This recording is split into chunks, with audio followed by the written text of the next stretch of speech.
Friends, स्वागत है आपके अपने class 10 12th only YouTube channel पर। तो आज बात करने वाले हैं चीनी लेखक की। किसकी बात करने वाले हैं? चीनी लेखक की। अगर आप इस चैनल पर नए हो तो प्लीज़ चैनल को सब्सक्राइब कर लो, बेल आइकन को ऑन कर दो, क्योंकि इस चैनल पे इम्पॉर्टेंट्स मटेरियल से रिलेटेड वीडियो उपलब्ध होती रहती हैं, अपडेट होती रहती हैं। इसलिए आप इस चैनल को सब्सक्राइब कर लो, बेल आइकन को ऑन कर दो, जिससे कि सबसे पहले वीडियो आप तक ज़रूर पहुँचे। ठीक है, आज हम क्या बात करने वाले हैं? चीनी लेखक के बारे में। ये एक छोटी सी वीडियो होगी चीनी लेखक की। तो कहा जाता है कि जो भारतीय इतिहास में क्या देखने को मिलता है, विदेशियों के विवरण के बारे में देखने को मिलता है। जिस प्रकार विदेशी हमारे देश में आए थे, उनके ही आने पर भारत का इतिहास, उनके लेखन में भारत का इतिहास का क्या वर्णन उद्देश्य मिलता है। तो इसलिए चीनी लेखकों की बात करेंगे। तो भारत में आने वाले अधिकांश चीनी यात्री बुद्ध तीर्थ स्थलों तथा बुद्ध धर्म के विषय में ज्ञान प्राप्त करने आए थे। कहा जाता है जो भारत में आने वाले जो चीनी यात्री, किन की बात कर रहे हैं? भारत में आने वाले चीनी यात्रियों की।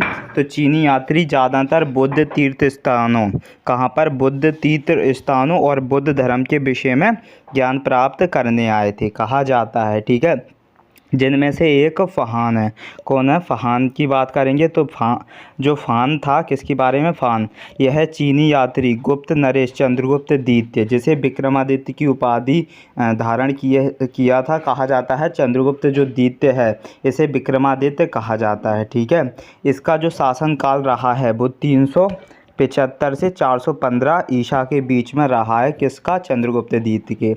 इसके दरबार में भारत आया था। तो कहा जाता है जो फ़ान था, फ़ान, तो फ़ान चंद्रगुप्त द्वितीय के शासनकाल में भारत आया था। और जो चंद्रगुप्त द्वितीय का शासनकाल कब से कब तक रहा था? 375 ईसा से 415 के ईसा के बीच तक रहा था। और कहा जाता है 399 से 414 के बीच ईसा तक उसने भारत के विभिन्न स्थानों पर भ्रमण किया। किसने? फ़ान ने। तो कहा जाता है जो फ़ान एक चीनी यात्री था जो चंद्रगुप्त द्वितीय के शासनकाल में भारत में आया था, और उसने 399 से 415 के बीच में उसने भारत के विभिन्न स्थानों पर क्या किया था? भ्रमण किया था। ठीक है, भ्रमण बोले तो घूमा था।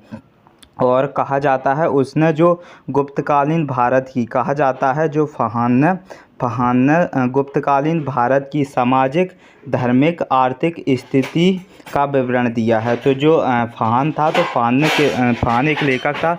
तो फ़ान की बात करें, फ़ान ने उसने गुप्तकालीन भारत की एक सामाजिक और एक धार्मिक, आर्थिक स्थिति का विवरण दिया है। अब बात करेंगे ह्वेनसांग की।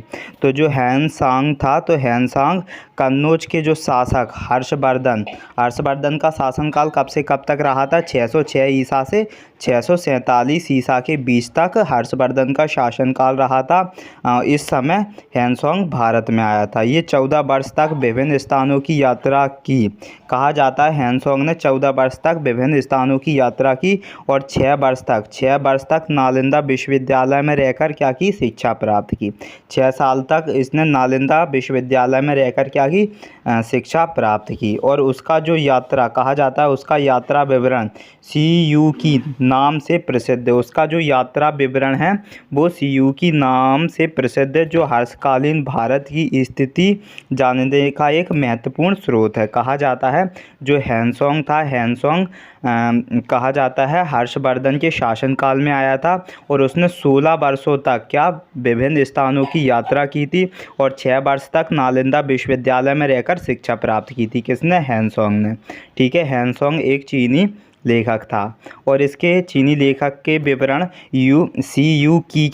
सीयूकी नाम से एक प्रसिद्ध लेखन है, जिसमें हर्षकालीन भारत की स्थिति जानने का एक महत्वपूर्ण स्रोत है। किसकी? हर्षकालीन बोले तो हर्षवर्धन के शासनकाल की स्थिति जानने के लिए कहा जाता है सीयूकी एक महत्वपूर्ण स्रोत है। ठीक है, इसके बाद हीली। किसकी? हीली की बात करें तो हीली के बारे में बात करें तो जो हीली था वो इसके द्वारा इसके द्वारा लिखित जो हेनसोंग की जीवनी से ही हर्षकालीन इतिहास की बातें ज्ञात होती हैं। जो हीली था, हीली के द्वारा ही हीली के द्वारा क्या लिखी गई है?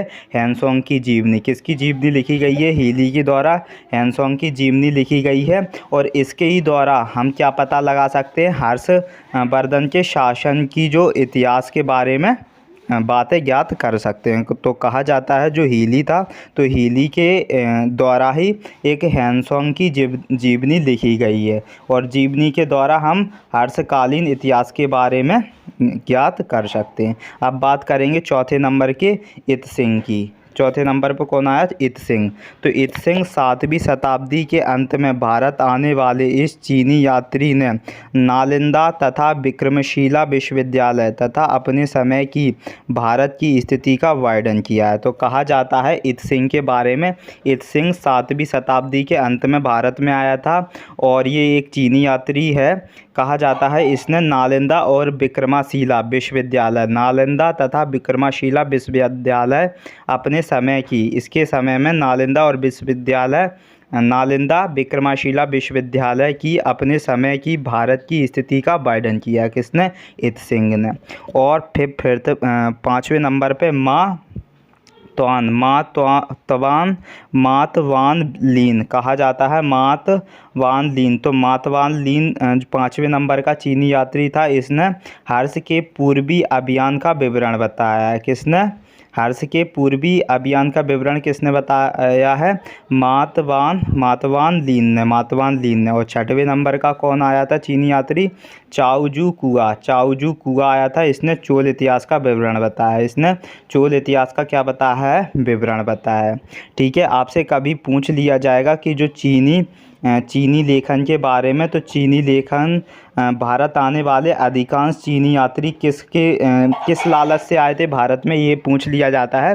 तो बुद्ध तीर्थ स्थानों को देखने के लिए या उन पर घूमने के लिए और बुद्ध धर्म के विषय में ज्ञान प्राप्त करने के लिए चीनी लेखक आए थे, जिसमें से सबसे पहले आया था फाहान, जो कि चंद्रगुप्त द्वितीय के शासनकाल में आया था। फिर दूसरे नंबर पर आया था हेनसोंग, जो हर्षवर्धन के शासनकाल में आया था। फिर तीसरे नंबर पर हीली था। इसने हेनसोंग की जीवनी लिखी है और ये हर्षकालीन इतिहास की बातें ज्ञात होती हैं। किसके?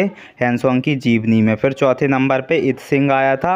ये 7वीं शताब्दी के अंत में आया था और ये चीनी यात्री है जिसने नालंदा और विक्रमशिला विश्वविद्यालय तथा अपने समय की भारत की स्थिति का वर्णन किया है। और 5वें नंबर का मातवान लीन आया था जिसने हर्ष के पूर्वी अभियान का विवरण किया। और 6वें नंबर पर चाओजू कुआ आया है जिसने चोल इतिहास का विवरण किया। तो मैंने 6 जो आपसे इम्पोर्टेंट्स पूछे जा सकते हैं पेपर में बार बार, उनके बारे में मैंने आपको अच्छे से विस्तार से रूप में बता दिया है। अब आपसे कहीं से भी क्वेश्चन पूछ लिया जाएगा तो आप झट से बता दोगे। ठीक है, तो आपको आई होप बहुत अच्छे से समझ में आ चुका होगा। तो प्लीज़ वीडियो को लाइक कर दें एंड कमेंट्स में अपना फीडबैक ज़रूर शेयर करें। अगर आप चैनल पर नए हो तो चैनल को ज़रूर सब्सक्राइब कर लें, बेल आइकन को ऑन कर दें, जिससे कि मैं इस चैनल पर कोई सी भी वीडियो अपलोड करूं तो वो तुरंत आपको सबसे पहले आपके पास पहुंच जाए। ठीक है, तो आज के लिए इतना ही, मिलते हैं नेक्स्ट वीडियो में।